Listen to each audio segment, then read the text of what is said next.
Hi everyone, welcome to another episode of our podcast, Where to Next. Now, at the start of December last year, that is 2025, Sunila and I had the privilege of going and checking out Switzerland in its winter season. We went to Laax, we went to Lucerne, we went to Zurich, and all along while we were traveling through these three places, we got a chance to experience a lot of adventure, a lot of cuisine, and a whole lot more. If you've been following our podcast, you must have seen our episode on Laax. You must have seen Sunila's episode on Zurich, on Lucerne, on Mount Titlis, on Mount Pilatus, and a whole lot more. But today's episode of Where to Next is not about one place, but rather it's an episode where I'm going to pick Sunila's brain and ask Sunila a simple question. Generally, when everyone thinks about Switzerland, we often think of one or two places. And these places have been made famous because of multiple movies that have been shot in Switzerland. But today I'm asking Sunila, if someone were to plan a really cool itinerary or a travel plan to Switzerland, what should it be? So I have come up with 5 themes, or at least Sunila has told me 5 themes that she would like to talk about. And this episode is just us discussing about these itineraries, these plans, and why you picking one of these could be something that you could think about while planning your next holiday with friends, family, or whoever you want. So, Sunila, I think we've discussed many things between ourselves. We've discussed many things on certain podcast episodes where you have recorded in a cable car, we've recorded in a train, and all of those things, carriage right? ride and everything. Yeah. In and between, yeah. One of the best things about doing that trip to Switzerland was we got to experience Switzerland in a very different way. Yeah. Right? Now, what are these 5 travel plans that you want to talk about, and what is one theme that you want to start with today? I think, Neil, when we went there, we really enjoyed traveling by trains. And the picture that comes to mind when you think of Switzerland is the Swiss trains, is the Yeah. efficiency. So I think we should start off with the trains itself because, you've been to Switzerland multiple times, so have I. And I think more than 20 years I'm traveling to Switzerland. And still I find places and things that I've not seen before that are so exciting that you feel like, oh, I want to go now. And like you said, one of the best parts of being there in December was to experience it at the start of winter as well. Yeah. So, you could go to Switzerland all through the year, different times of the year, and still get different experiences. Yeah. So I think the whole thing comes together by how you travel. And how you travel, one of the easiest things to do is to travel by train. So I guess it would be a good starting point would be to see how to use the trains in Switzerland, where to go, what to do, because practically you are connected everywhere by train. So I think that's a good starting point. Okay, so let's take the theme as trains, Yeah. right? We are kind of planning a Switzerland holiday on the train such that we will connect between places through trains. Sure. So what is an itinerary that comes to your mind when you think of trains as a theme and Switzerland as a theme? There are many itineraries that jump to my mind, but let's say you want to do all of Switzerland Yeah. in that trip, right? And one of the advantages of Switzerland is that as soon as you land, you can start using the trains, which is what we experienced as well. Like the minute we landed, you just walk across, you have the train station connected to the airport, and you can start your journey. Yeah. Now, if you want to go to Geneva, then you can even start the journey right from Zurich, take the train, go to Geneva and work your way back. Okay. Right? But one of the things I think I would love to do is to start from Zurich and explore the eastern part of Switzerland. Okay. Which is Lugano, Tirano, which is more like the Italian part of Switzerland. So from Zurich, make your way to Lugano, make that as your base. And from here, what happens then is you have many options. And one of the best options, I think, is to experience the scenic trains of Switzerland. Which So are? from Lugano, you can, like everyone knows about the Glacier Express, and that connects from St. Moritz to Zermatt. And they call it the slowest, express train in the world, or in Switzerland rather, because it is an experience. It's like a day's journey, 7-8 hours on the train, but you're passing over 91 bridges, you're seeing amazing scenery. And here again, Neil, it changes dramatically if you're traveling in spring or summer versus winter. Okay. Winter simply stunning on the train. And we felt it too, but the scenic train, especially the Glacier Express, is something to remember. But coming back to Lugano, from Lugano you can make your way to Tirano, and from Tirano you can take the Bernina Express train, which Okay. is one of the most scenic trains. So the Bernina Express along with the Glacier Express, some people even like to do both Okay. because you are touching St. Moritz. So, if you think of it, you can. And one of the other ways to do this would be to come into Zurich, make your way to Interlaken.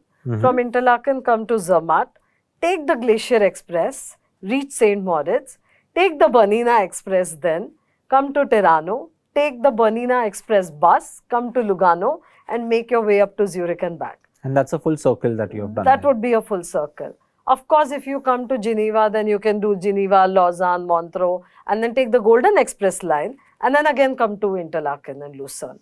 And the Swiss Travel Pass works on all of these. The Swiss Travel Pass works everywhere. With the Scenic trains, you have to reserve your seat. Some of, you have to make sure you have a seat reservation. Some of the Scenic trains need a separate ticket, so make sure that you have that. You've purchased that in advance. And also be mindful of what class you want to be in. You want to be in the first class, you want to be in second class. If budget is not the issue, go ahead and take the first class. It gives you more leg room, it gives you the space. But yeah, if you want to have a nice package and a good economical holiday, then the second class works best as well. Another advantage with trains is that a lot of the excursions are either completely free or they are at 50%. If you have the Swiss Travel. If you have the Swiss Travel Pass. And Swiss Travel Passes can be, even a day pass, 4-day pass, or have it for more than 8 days, 15 days, it's up to you. So you can pay for whatever you want to do. So my next question was that if you are doing this, where we go to Zermatt, then St. Moritz, and then try to do the full circle of that part of Switzerland, how many days do you think we would require? I would say anywhere in Switzerland, a minimum of a week is something that you should keep in mind. Because the point is not just to be on the trains, you want to get down and enjoy. And if you think of spending at least 3 days in every place you go, so if you think of 3 and 3 and maybe 2 in Zurich, then at least 8 days is something that you should be looking at. And you mentioned that summer or winter, either are fine, right? So, okay, trains are taking you to all of these places, right? You mentioned Zermatt, you mentioned St. Moritz. But in terms of activities, it could be adventure activities or activities that you want to do. Is this more winter sports related, where skiing and snowboarding kind of are the only activities that I can do, or there are other things also that I can do on this entire circuit that I've kind of said? So it could be sightseeing places or something that you wanted to mention. Sure. So you have all the cable cars. You could be as active as you want, and you could be as lazy as you want.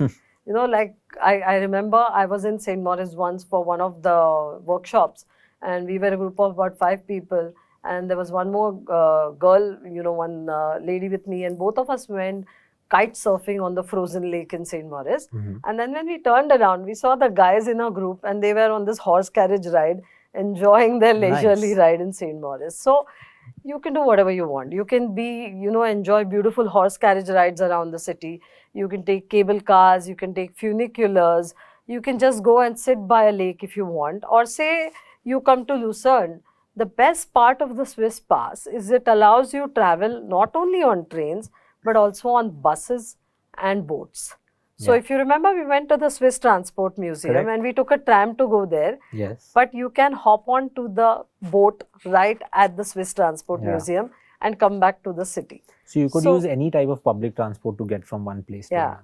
And it all connects. So there are different activities. If it gets too cold, then I would say places like the Swiss Transport Museum, the FIFA Museum, the Lindt Home of Chocolate, where you're indoors, work perfectly well. Like on a rainy day or something, stay indoors, enjoy the museums.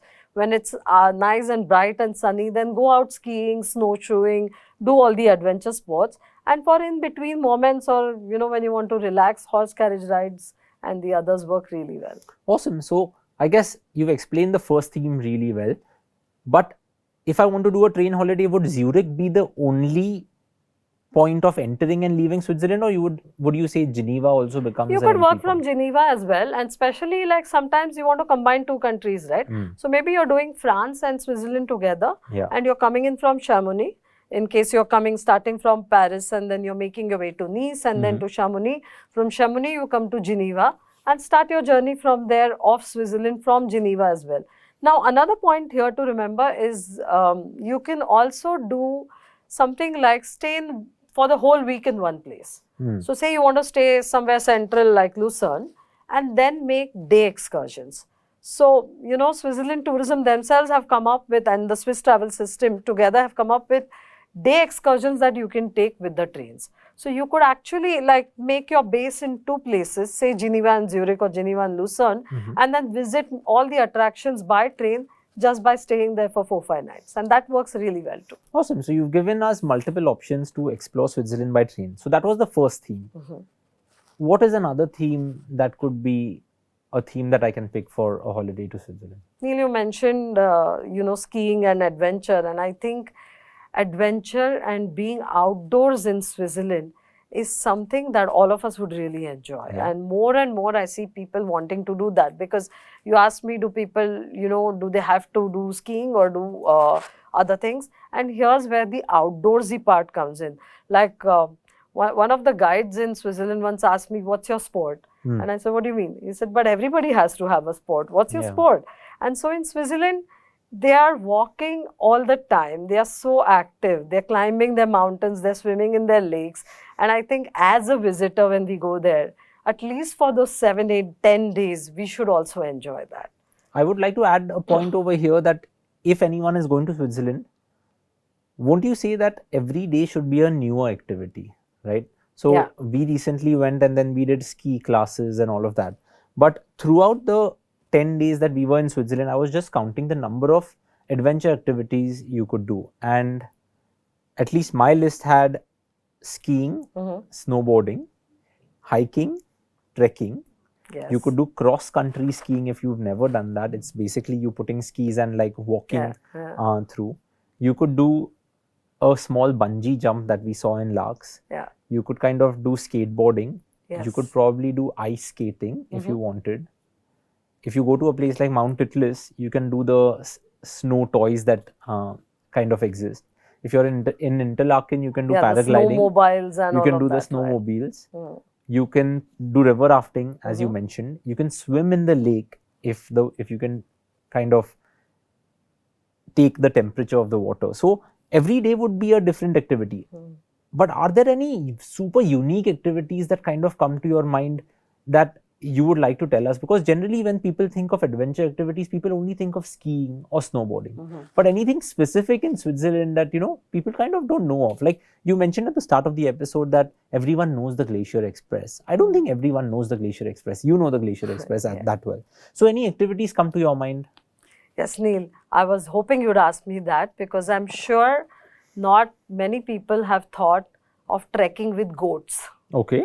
So you can actually go goat trekking in Switzerland in the area of the Aletsch Arena in Fieschi. You can go up, take the cable car, go up, be on the mountain. In fact, there are some really amazing things you can do in the whole of the Aletsch Arena, the, you know, Bernese Oberland, Kandersteg, the central part of Switzerland as we know it. So to put it simply, not far from Interlaken, I would say. Once you come to this whole area, there are amazing adventure activities that you can do. So one of the things that really caught my eye was taking a cable car, going up, and then you have a guide and you have goats for company. Okay. So, you know, if you've seen, you say a mountain goat, right? And goats are amazing at how they climb the mountains, or you'll see them like way up there and you wonder how did they manage to reach up and all of that. So you have a guide who actually talks to you about nature, about all of that, and you can actually trek with goats. Wow. So that's an activity that I thought was really super interesting. Now that you mention it, I remember one of our guides telling us that suddenly from India, many corporate travel groups are going to Switzerland, right, for corporate retreats or incentive groups. So they mentioned that in a place like Larks, you can kind of have a team building activity where at night you go trekking up the mountain. And they'll have like a small bonfire somewhere and you can have cheese fondue and chocolate fondue in the mountains with the snow surrounding you, and it's pitch dark, I think. And another activity to add on to that experience, which looks amazing but is really quite simple, is snowshoeing. And snowshoeing in the dark with a torch on your head is, if you do that, you'll never forget it. What is snowshoeing? So snowshoeing is where they give you snowshoes which look like to put it simply, like a tennis racket but without the handle. Okay. So just like a grid, and then your shoes go onto that. It helps you walk in the snow. And if there has been fresh snowfall, that feeling of walking is like walking on clouds. Yeah. And it's really simple. I think any age, anyone can do it. But it's a magical experience, because usually if you go out in the night, it's quite dark. The snow is shining very brightly, and then you have your torch on your head, and then you're really like you're floating on snow and you're walking. And once you reach, then go in and enjoy your cheese fondue once you reach your restaurant or the meeting place. So it is really quite interesting, and I would recommend families, honeymooners, anyone who's going to Switzerland in winter to definitely try that. One thing that came to my mind is that generally when people want to enjoy the snow, some travel tips kind of really help. And one travel tip I give everyone, or any Veena World travelers going to Switzerland, in the pre-departure document, we tell them that if you're going in the snow, don't wear jeans, because the moment you sit in the snow and your jeans get wet, suddenly that experience is pretty bad. So if someone's planning these adventure activities, do you have any tips for them that, okay, do this, don't do this? Or like you mentioned, like, if you're doing a ski lesson, just tell them that you have never skied before, because you just don't remember. Any tips you would have for someone? Sure. Another thing is to carry sunglasses whenever you go on the snow, because somehow we associate sunglasses with beaches, and we don't think of it as snow, but you can get blinded by the light. You won't be able to see anything. So to really enjoy the snow, and on a sunny day especially, make sure you have sunglasses. If not, buy them once you reach there. You will enjoy that place so much more. So that is one. And be as light as you can. Don't carry too much, And this I say with personal experience as well, because you think that you need, but you don't need so many things. So don't take that heavy backpack. Keep it light. Keep it really to the bare minimum that you need, because the more your hands are free, the more you'll enjoy. And dress in layers, because even on top of a mountain, it can get warm, especially because you're active, right? So you can actually start sweating at some point, or maybe you just want some air. So once you're dressed in layers, it's easy to remove a layer or add a layer as the weather changes. I just remembered, speaking of adventure activities, in the movie Bachna Hai Hasino, that song is there, Ahista Ahista. Yeah. Ranbir Kapoor is coming down the Alpine coaster. What is that, and where is that? So that is at Glacier 3000, which is near Stad, or you can go from Montreux as well. And Glacier 3000 is one of the mountains where the glacier is quite accessible. Like the mountain is quite accessible, because you go up pretty quickly in the cable car, and on top of that they have this Alpine mountain coaster. So it's like a toboggan run that runs, and you can sit on it and go down the winding track, and it's really a lot of fun. How do you get to Montreux? So you can go to Montreux from Geneva, I would say is the easiest way, or you can come in from Zurich as well with the train. And Montreux also had the chocolate train that was known. Basically a train that goes to the chocolate factory, and you can enjoy a ride on that as well. Nice. So we've discussed trains, we've discussed an adventure themed holiday in Switzerland. What could be another theme that one could take? So the next theme, I mean, honestly, with adventure also, you can keep picking destinations and keep choosing what you want to do. So like in Laax, we went down to the lake. We climbed down, you could hike there, spend the day bathing in the lake if you want. You can do the same thing in Zurich. You can do it again when I speak of Alice Arena. There is Blase or so many other places and so many lakes. So you can even take a cable car, go on top of So the theme is lakes, you're saying? Yeah, the theme could be lakes, for example. And you can do lakes in different ways in Switzerland. Okay, I'm listening. Tell me more. The easiest way, of course, is to be on a boat and enjoy a boat cruise. Now, these boats can be big, these can be small. So on Lake Lucerne is one of the most popular ways. You can do it with a dinner as well, and which is really quite nice. So you can enjoy a full 3-course meal on the lake, on the cruise. You can have it with a Swiss folklore show. So you can add the yodeling and the alphorns and all of that. So you can enjoy that as well. If you have the time and if the weather is right, in fact, the Swiss people do it in winter too, but for us, maybe in summer, there are actually bathing centers on the lakes. So just like you go to a beach and you enjoy the beach, on the islands, you can go to Switzerland and be lakeside and go swimming in the lake. So something similar to ocean pools in Sydney? Something similar to ocean pools in Sydney. And these, the water in these lakes is really pure, so you don't have to worry about anything. Zurich has some by Lake Zurich. Lucerne has a lot of places in Lucerne, and then there are the smaller areas.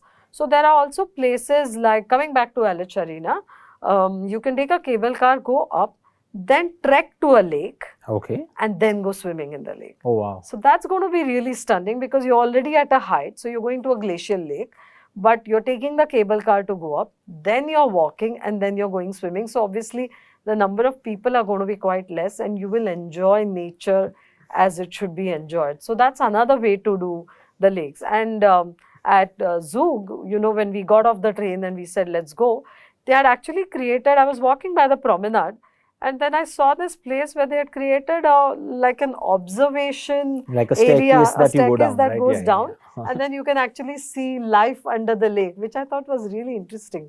Yeah, it's one of, like, these are the cool things that you can think of, because one of the eye openers during this trip was that we often associate Switzerland with the mountains, Yeah. and we often associate it with snow because there's Titlis and Jungfrau Joch, which are kind of super famous, right?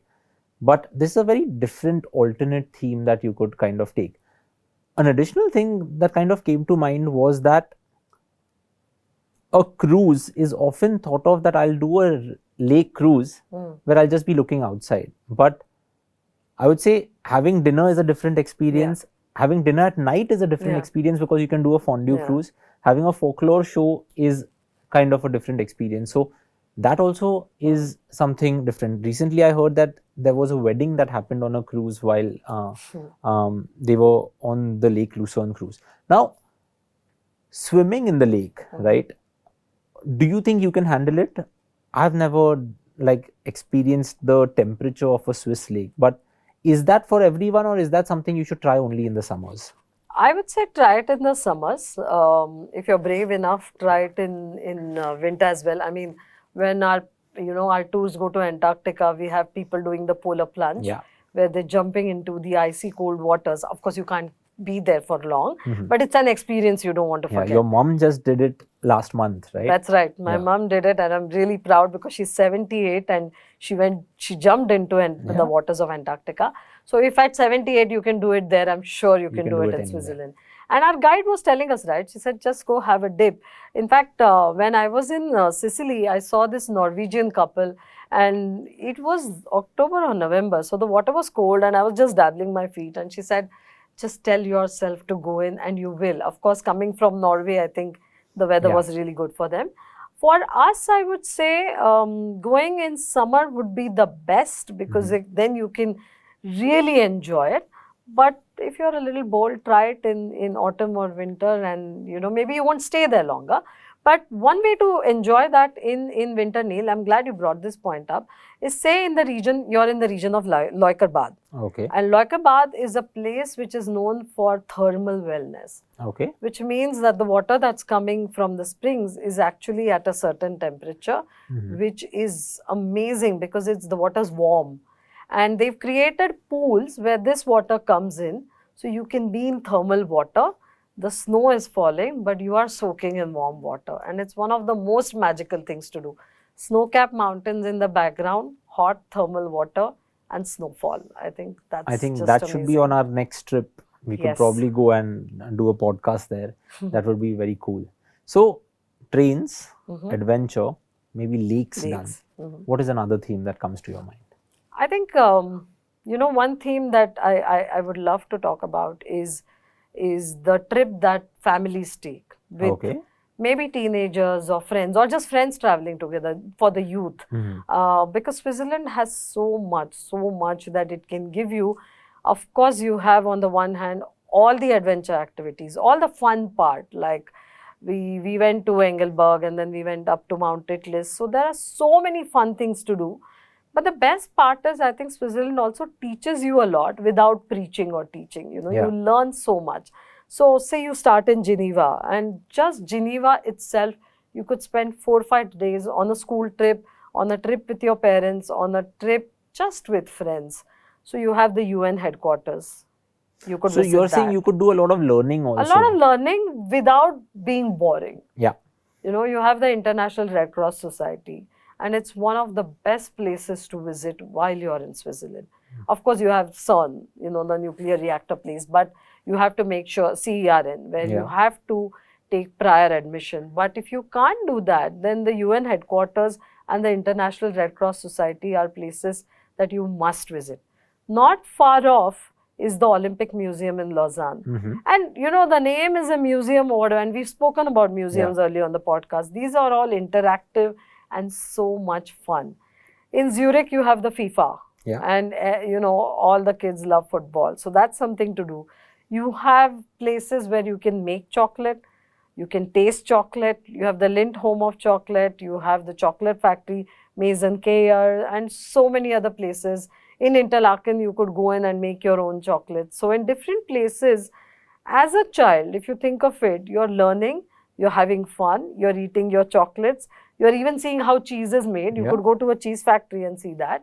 And you can actually go in and see how the Swiss watches are made. Yeah. So you have the Planet Swatch Experience Center. Okay. And you go in there, and the swatch, you know, is not so expensive. So you can come back with a nice little souvenir, and they're like decorated in such fun ways. So there are a lot of these interactive places in Switzerland.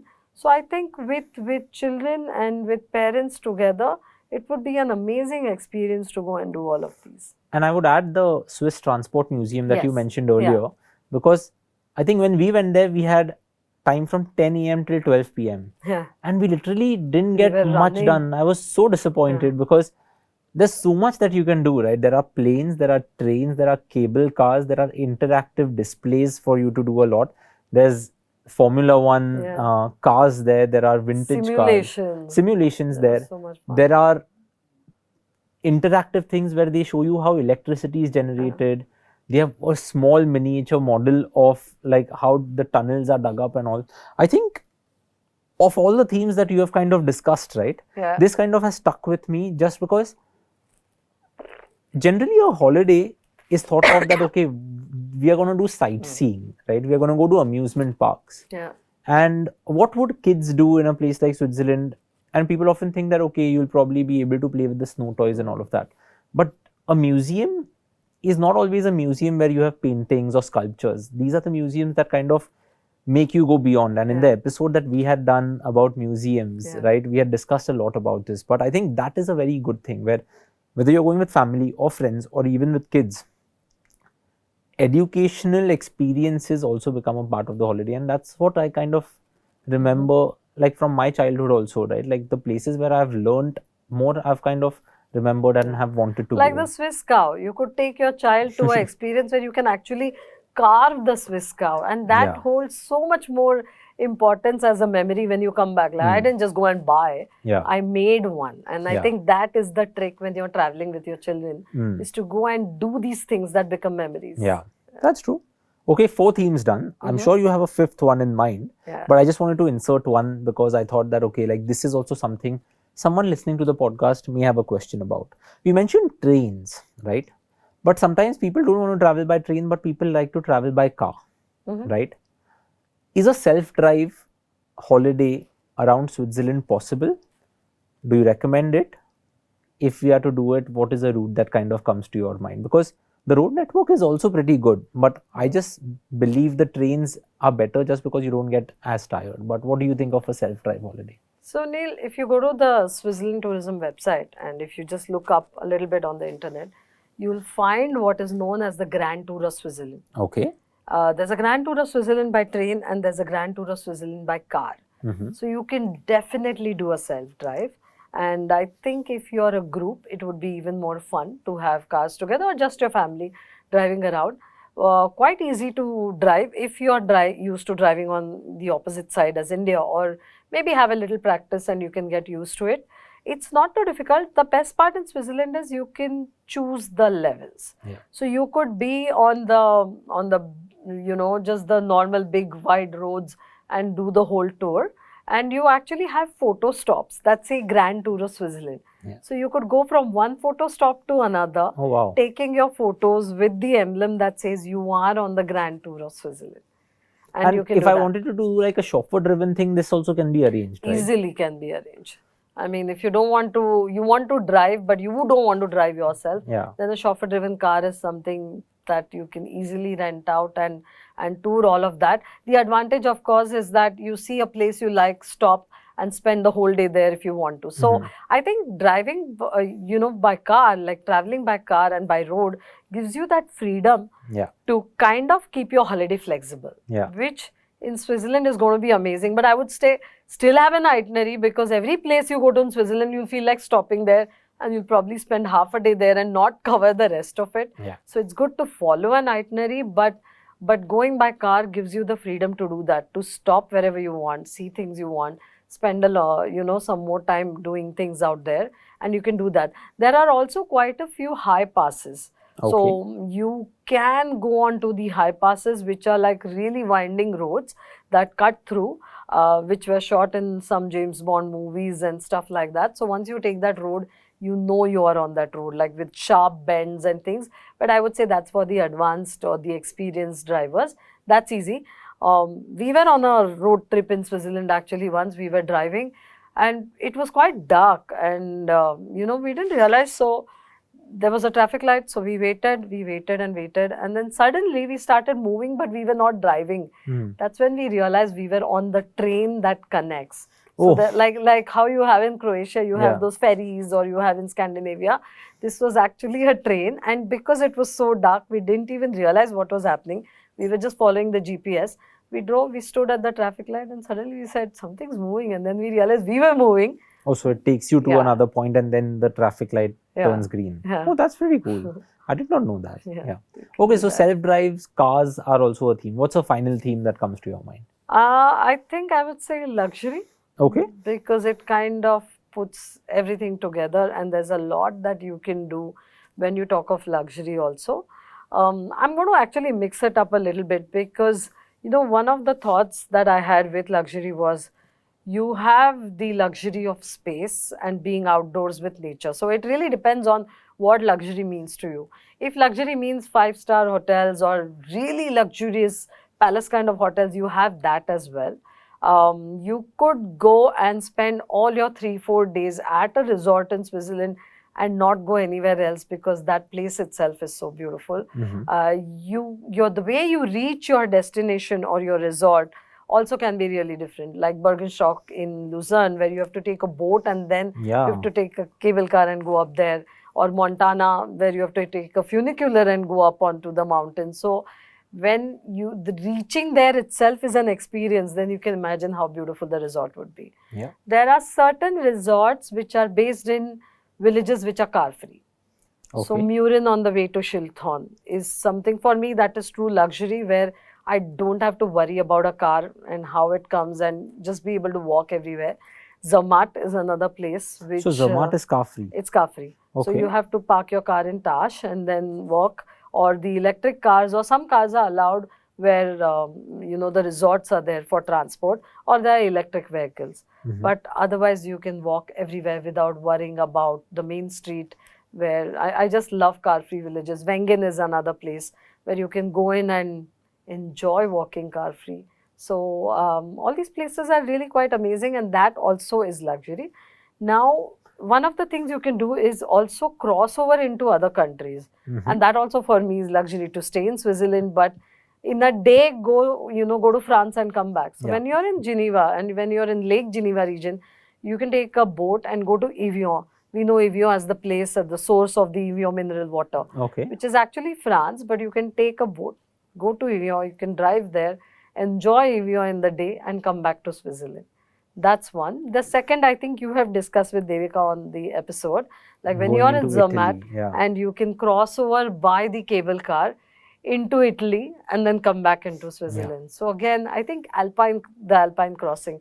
So which is also But let me reframe this. When you're talking about luxury, you are not talking about 5-star luxury hotels which have 300 rooms and all of that, right? No. Switzerland is more about boutique-y property. So what should one really expect? Because think about it this way. someone's done a luxury holiday to Australia, Singapore, Thailand, and that luxury holiday could be staying in one of the five-star resorts and all of that.